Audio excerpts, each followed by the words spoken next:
Mga ka-deliver, kailangan po ang manood po nito yung hindi marunong. Tips ko po ito sa hindi mga marunong na mag-ayos ng motor. Para po may matutunan po kayo at kung kinakailangan na ganito ang motor nyo nag-overflow sa carburetor, madali naman po, tanggalin nyo po ang carburetor at tanggalin nyo po dito sa Phillips screw. Linisan muna natin po para malinis, hindi na madumi ng nasa loob po. Overflow ng motor, nag-overflow po siya. Dito po lang po yan sa floating po, mga ka-deliver. Papakita ko po.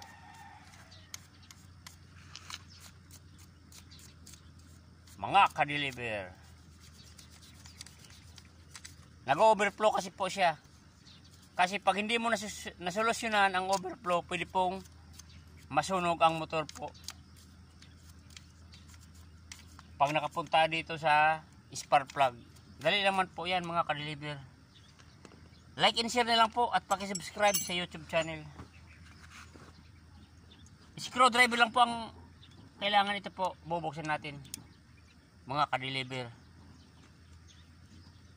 Nag-overflow na motor, ito ang solusyon. Dito lang po siya sa floating at sa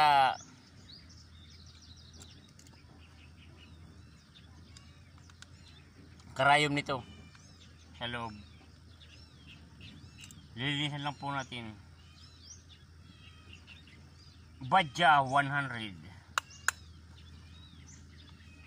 mga ka-deliver. Ito po ka-deliver, kaya pala siya nag-overflow kasi madumi yung kanyang gasolina mga ka-deliver.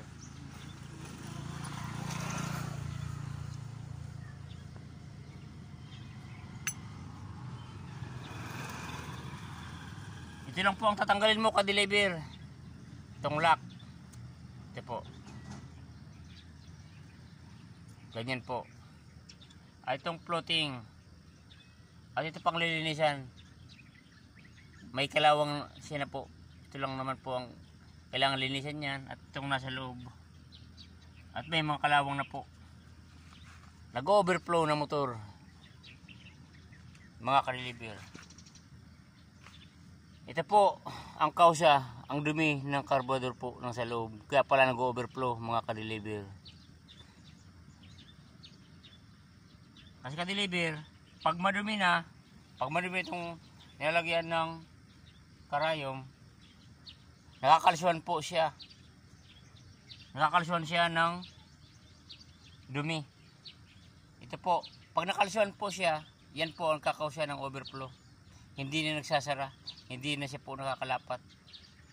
Yan po mga ka-deliver. Madali lang naman po yan mga ka-deliver. Like and share na lang po. Ka-deliver vlog.